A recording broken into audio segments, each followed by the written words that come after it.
There's lots of information out there that'll help you catch more fish, but there's very little information on what to do once you've got one. Well, we're going to talk about that on this episode of Fishful Thinker, the podcast. I'm Chad LaChance, and you're listening to Fishful Thinker, the podcast. All things fishful, all the time. Hey guys, Chad LaChance here, and thanks so much for tuning in once again to the latest episode of Fishful Thinker, the podcast. Of course, it's brought to us again this week by Sportsman's Warehouse, like it has been all the rest of the Fishful Thinker content for the last 20 years. Check those guys out at one of 136 stores nationwide or visit them at sportsmans.com. Springtime, everybody's out fishing. Your social media feed's filled with fishing stuff. There's all kinds of information out there about fishing stuff. But you know what very little gets talked about is what do you do when you've got a fish? And the funny thing about that is it seems kind of intuitive, but what I know from dealing with fishing on guide trips, people dealing with fish in my boat, observing other people, fishing with other people, is a lot of times there's some very simple things that can be done to make the fish you've caught either much better chance of surviving when you let him go or a better chance of being high quality table fare if you're going to keep them. So we're going to talk about both of those here. And real quickly before I get going on that, I want to state my stance because I know a lot of people can be polarizing about keeping fish, and I get that. I totally get that. I love fish. I love eating fish. I love catching fish. I love being around fish. I've had fish tanks my whole life. I don't want to see fish die needlessly. So having said that, I will eat them. That's not a needless death. So when it comes to catching and deciding which fish to eat, this is what I want to talk about real quick to get this started. I'm a believer in selective harvest, meaning that you eat fish that are in the fat part of the population curve, not the giants, not the dinks. You eat fish that are in the middle of the range for the population in general of size. So that's first step because that's the size there's most of in there. And in whatever the body of water it is you're fishing or whatever species of fish it is. I don't want to keep the biggest ones because they have proven to have the genetics to attain bigger size. So those are the ones you want out there in the ecosystem making more babies. In mid-sized fish, there's just no telling. And we don't eat the runts because then you're needlessly getting a fish before it may even have had a chance to reproduce or anything like that. Now, all bets are off when you're talking about something like a stock or trout where they're typically a put and take deal. That's very, very simple. As far as decision process goes of whether you keep them or you don't. I will say this, the stock or trout that they put in many of the reservoirs here in Colorado where I live will grow at an exceptional rate, like an inch a month. So if you can find it in your heart to put a couple of those 10 to 12 or 13 inch trout back, it doesn't take them very long to turn into 20 inch trout or more. And in my home lake, they top out around the 30-inch mark. So you're talking about fish that are into the double-digit weight-wise. So, but they do need a little bit of time to do that. So keep that in mind. Also understand they're not going to reproduce in any of the reservoirs in Colorado with any real number or anywhere around the west, really. So it's really a put and take fish, no question about that. So, but for me, the selective harvest thing is just the fact that, hey, if I can eat fish fresh, great. I'm going to be inclined to do that. I don't like to freeze fish, for one. For two, I'm not keeping the giants. I'm not keeping any of the babies either. You know, I saw a guy the other day on the lake. He had a whole stringer of crappies that were about 5 or 6 inches long. Now, is it legal? Yes. Is it ethical or is it even decent table fare? Probably not. In the grand scheme of things, if he'd have left those crappies in there and let them get to be 10 inches, maybe I could understand it. But at any rate, again, pick your battles there. I'm not going to preach. You do you within the bounds of the law. Now, let's say we are going to keep fish. Let's say we're going to eat some of these fish. For me, if I'm going out with the intention of harvesting fish, I will have a cooler with ice in it available to me. And the reason is the best quality fish you can get is if it is immediately dispatched bled out, dispatched, and put on ice. And the reason that that's the case is that the meat will stay firm. The fish will not build up lactic acid any more than he already did from the fight.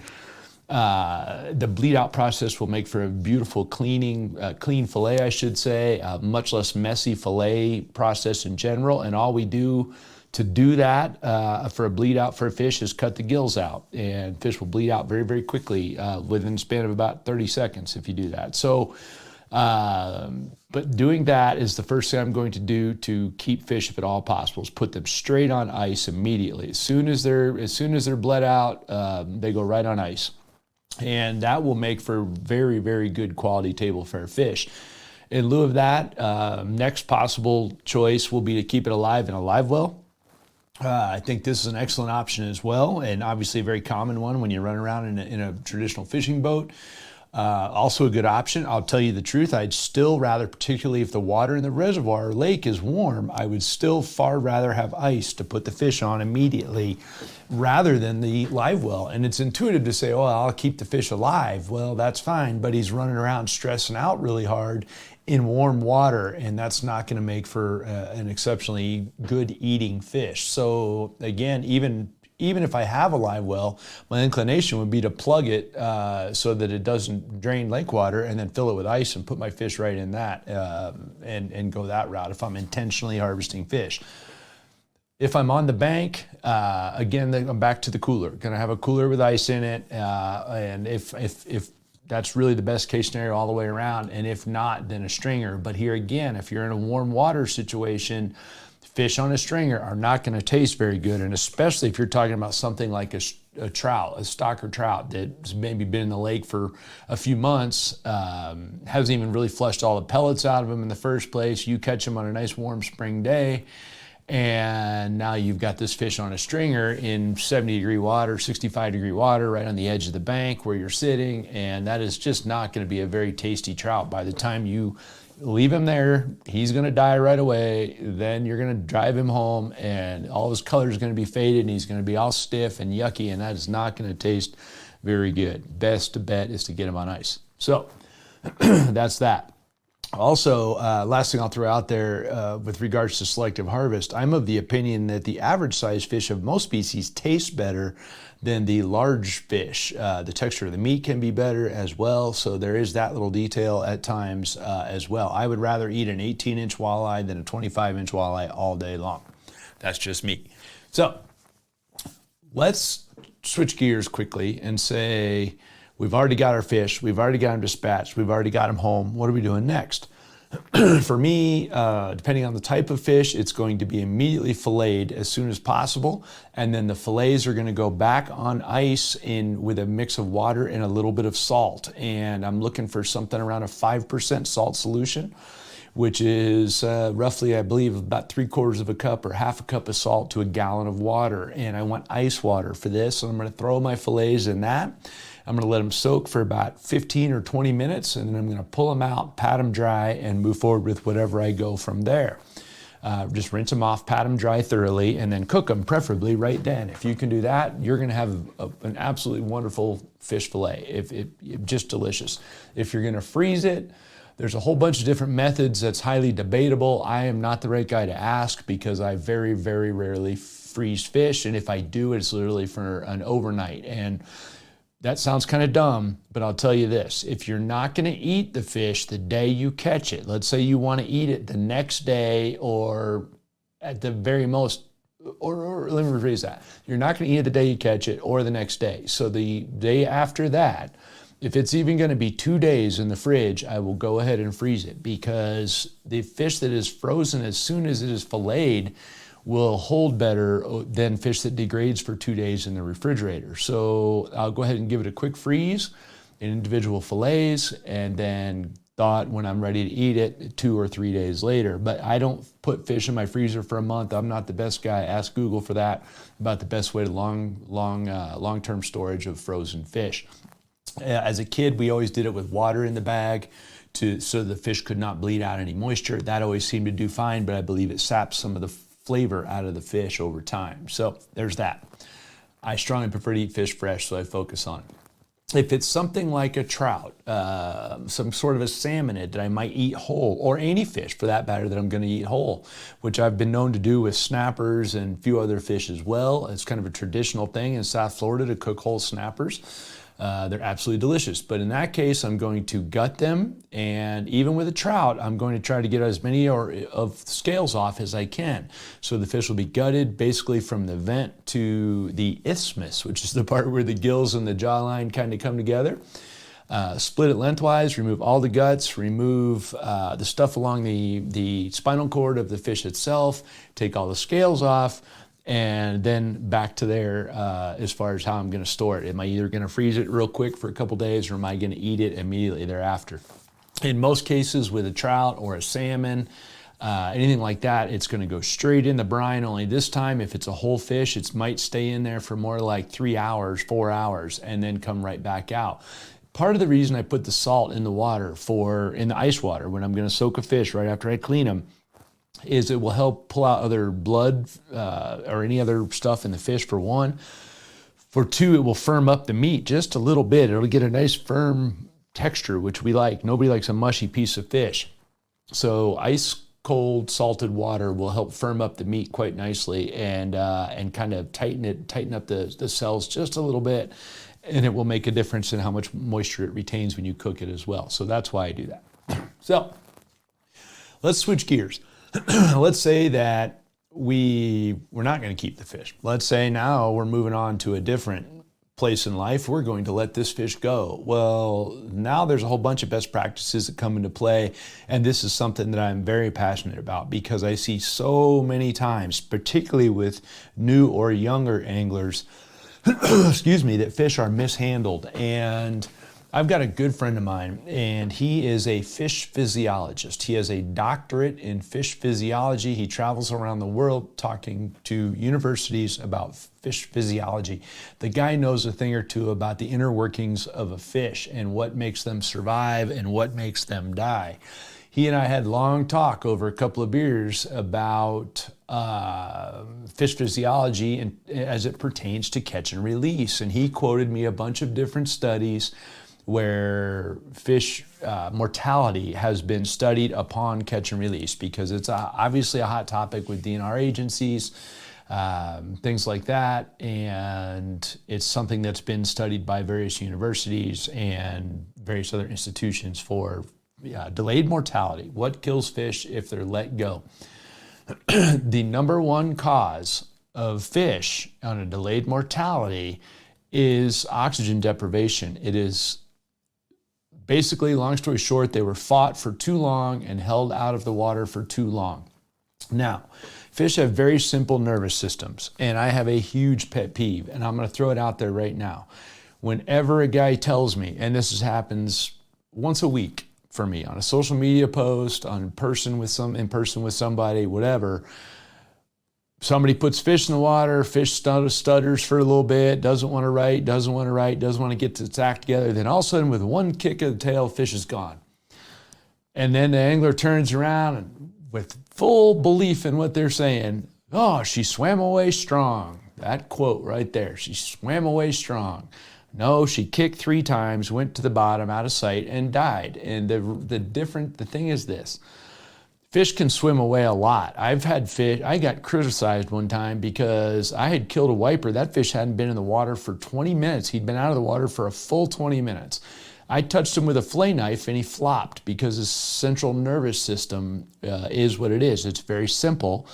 It twitched when the fillet knife cut the right spot. I put that on television and you would have thought I was out there stomping baby chickens. I got more hate mail for this fish being alive. The fish was not alive. They have a very simple nervous system. It had not been in water for more than 20 minutes. It had been laying on a countertop while we set up filming equipment to film me filleting this fish. It was dead. Their nervous system is very simple and it will still kick. And that fish can be in bare survival mode and a little bit of water hits its gills and uses swish around back and forth in the water. And then wham, it takes off. It swam away strong is a complete and utter failure of a term, because that is in no way, shape, or form an indication of whether that fish will survive. And according to my fish doctor friend, That's the number one killer, is oxygen problems. And it's worse with hybrid species, something like a wiper or a tiger muskie, which are hybrids. They have a harder time regulating their blood chemistry, and therefore they have a harder time recovering from the fight. The fact that both those species and several like them are also very strong fighters, which is indicative of hybrid vigor, which you get whenever you have a hybrid species of any kind, such that, let's say, for instance, a mule is stronger than a horse or a donkey. Well, a wiper is stronger than a striper or a white bass, ounce per ounce. So you got to keep those things in mind. But they also have a die young mentality or mortality thing to them, and they don't regulate their blood chemistry well. And that goes for most hybrid species of fish: tiger trout, wipers, sunshine bass, whatever you want to call them. There's a slew of fish like it. Like I said, tiger muskies. If you're going to let fish go, people, you need to get them in the boat as fast as possible. And for me, I get a lot of guys like to use ultralight tackle or really light stuff or really light tippets on your fly rods, and that's fine. I am first to admit that you can land a really big trout on really fine tippet. But you are putting that fish in some serious stress because it takes a very long time to land it. And when you nurse fish for too long, their blood chemistry cannot recover. They get to the point of exhaustion, and then you let it go. And it might have enough energy to kick 2 or 3 times and get away, but it does not have enough energy to necessarily survive. Or in a lot of cases, it does not have enough energy to survive predation when you let it go, because it doesn't have its wherewithal about it. So it will then be eaten by the very next bird that sees it, or the next fish that sees it, or whatever the case might be. Regardless, it will not survive because it was out of the water too long. There's an old rule of thumb that says, okay, hold your breath the whole time. From the time you take a fish out of the water, hold your breath. And when you run out of breath, that fish better be back in the water, because it's intuitive that the amount of dissolved oxygen is what it is. Well, keep in mind that fish just ran 3 laps around the block before he came out of the water, and you're just standing there in a boat. So he's going to run out of oxygen faster than you. So the thing these days, and this is why I say social media is killing a lot of fish, because everybody wants to take 27 selfies with every fish they catch. And that is very hard on fish. If you're going to do that, and this is what we always do on Fishful Thinker Television, whether it looks like it on film or not, if we're going to take still photos of fish, they go back in the water in a flat bottom Freybill Conservation Series net. It's a great big giant net. It's got a flat bottom so it doesn't squeeze the gills. It's made out of rubberized coating on the net so it doesn't rub the slime coat off the fish, and we'll get to that here in a minute.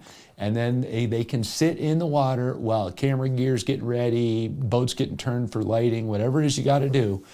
Fish is in the water. Even if you don't have to do anything, even if it's just the process of unhooking the fish and your buddy's already standing there with your phone, you're still better to put that fish back in the water for something like a minute or 2 or 3.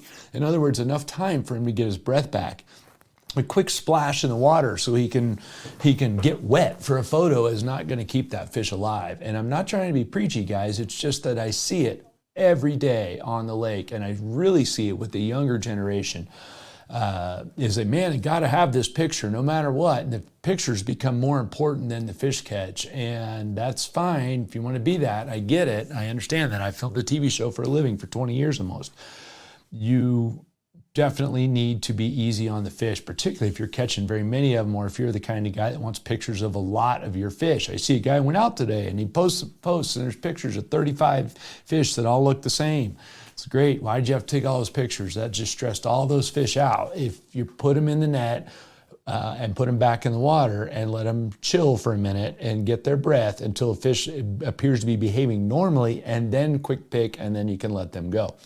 Now, notice I am not saying at any point in this conversation to put that fish in your live well. Do you know why I'm not saying that? You probably don't. I'll tell you. Because in most states, including my home state, or many states, I should say, not most, in many states, including my home state of Colorado, that is illegal. If you put a fish in a live well, it is your fish. You cannot put a fish in a live well and then get that fish back out of that live well and put him back in the lake. That is known as culling, and culling is illegal in the state of Colorado. So every time I see people out running around the lake and they're boxing smallmouth so they can get that glamour shot that they all saw on TV of somebody holding 5 fish in 2 hands, which is another one of my giant pet peeves, you are stressing them out to the nth degree for one.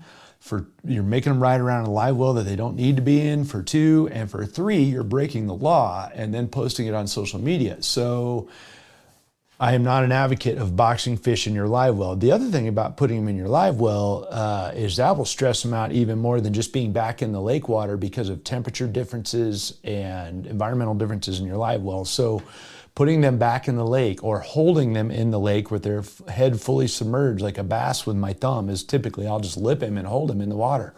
That's easy peasy, and then the fish will survive. So that's a best practices thing for keeping fish alive, particularly in a boat or a live well. Some other key things about keeping fish alive, and this is a very big one because the number 2 thing that kills fish after oxygen deprivation or blood chemistry problems, the number 2 thing that kills them is known as saprolegnia, or disease or infection from having their slime coat damaged. So let's say you're a trout guy and you hook a trout and you're like, all right, I got one. And you are on the bank and you walk up the bank and you drag that fish in the dirt above the water line.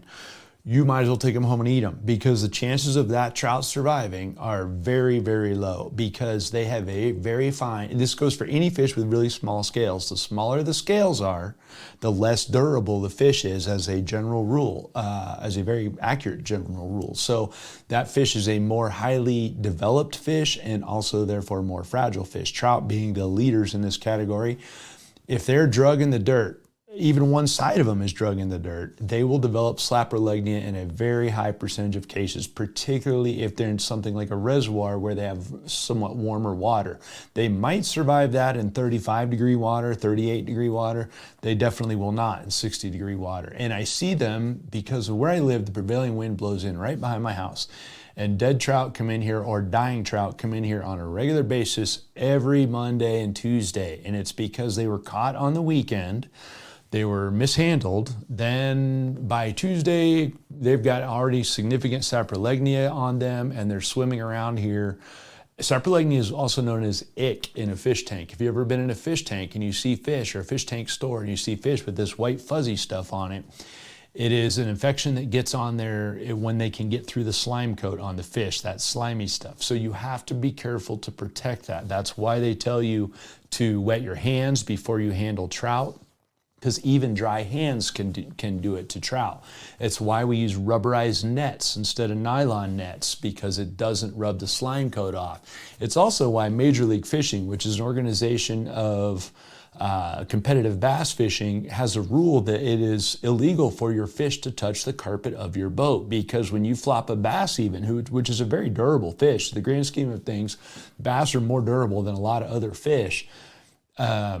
You flop that thing in the boat and he flops around in the carpet, he's again rubbing a lot of slime coat off. Now, he won't be as bad as a trout. They're not going to die as commonly as a trout will, but it's still hard on the fish.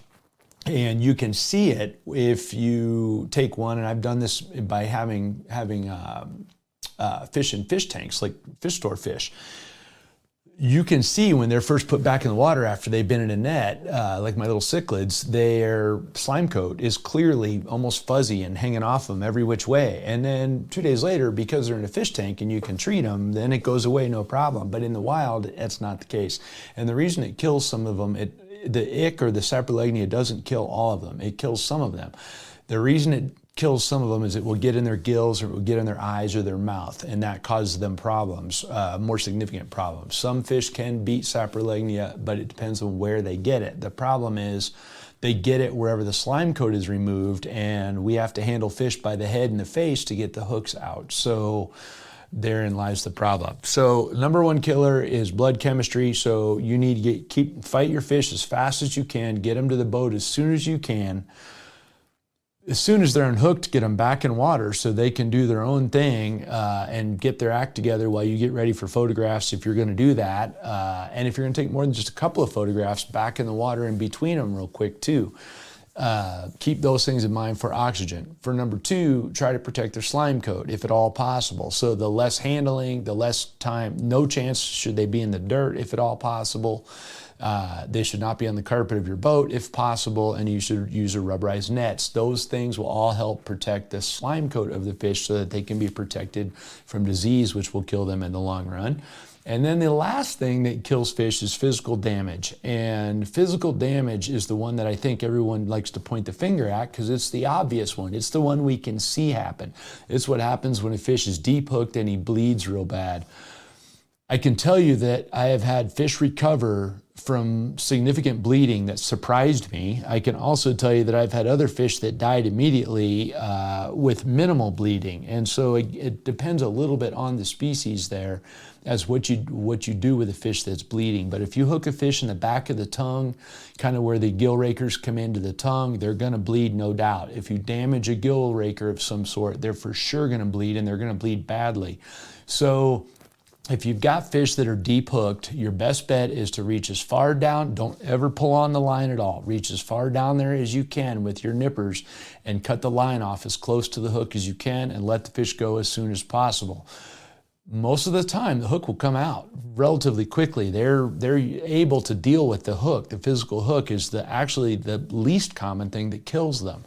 So keep that in mind. Just because a fish is deep hooked does not mean he's going to die. And actually, it hadn't been 2 weeks since I caught a bass that had a whole crankbait in his gullet that looked like he'd been there for a while, and he was feeding just fine. And so, you never know about a fish that's deep hooked, but if you pull on it, if the hook is in the gill rakers, you do any damage to the gill rakers, a bass, catfish, some species like that might survive. Trout very rarely will survive, but I have seen bass with whole sides of gill rakers removed, so don't automatically give up on that fish just because he's damaged that way.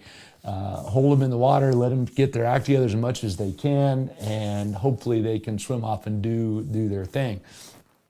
There's some old wives' tales about putting them in a live well and pouring Coca-Cola in there. I've seen baking soda in there, things that will help stop the coagulation. According to my fish physiologist doctor, that is all a bunch of crap. So don't be pouring Coca-Cola in your live well. The other thing is there's some tournament guys will put ice in their live well, which we were actually required to do the year I won the national championship as a high school coach. Ironically, we had a dead fish penalty every day, and those fish died within a very, very short time of being put in the live well. And I'm of the opinion that the reason they died is they came out of 90-degree water, and then you put them in a live well with ice in it, and they cool down so fast, they're cold-blooded, they can't deal with that level of change that quickly. That's like throwing a rattlesnake in your freezer. Yeah, he might survive the freezer if he's put in there and chilled slowly, but if you take him out of 80-degree air and you throw him in the freezer, he's dead, no time flat. Same thing with the fish. Their body just can't take that rapid of a change in temperature. So don't ice in your live well, small amounts once the fish is in there maybe, but don't put a 10-pound block of ice in there, fill the live well with water and throw a fish in it, and then expect him to not go into shock from that drastic temperature change in a hurry. So, guys, I'm not trying to rant. I don't want to get off on crazy tangents, and I don't judge. You do you. But if you want your fish to live and you're going to let them go, like I said, fight them strong and quickly. Avoid the absolute lightest tackle. Avoid playing with them because you can. I want fish to be just tired enough that I can handle them boat side, and that's it. No more than that. If you can keep them in the water as much as you can, even better. Handle them the least that you possibly can. Don't get anything abrasive on them. So your carpet, the dirt, a nylon net, anything like that. All of those things are hard on fish. And again, if a fish is deep hooked, cut it off and leave it there. Don't attempt to remove it because you'll do more damage trying to remove the hook than you will anything else. And on that note, real quick, I carry a long, skinny pair of nippers in my boat, so I can reach in and nip the hook off.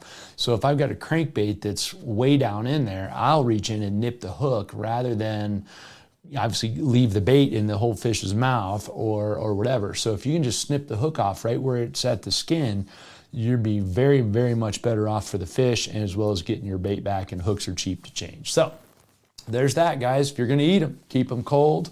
get them cold as fast as you can. I'm all for eating some fish. Just pick which ones you're going to eat carefully. So, speaking of eating fish, if you go to our YouTube channel, there's a whole bunch of videos there on cooking fish and a couple on cooking game as well. We'd love to have you check those out. Lots and lots of information there, more than 600 videos there, almost all how-to of how to catch fish or maybe how to cook fish. So check those out. We'd appreciate that. You can join the conversation on social media at Fishful Thinker on Facebook, Instagram, TikTok, and of course YouTube is at Fishful Thinker as well. So we appreciate you guys tuning in. This has been Fishful Thinker, the podcast.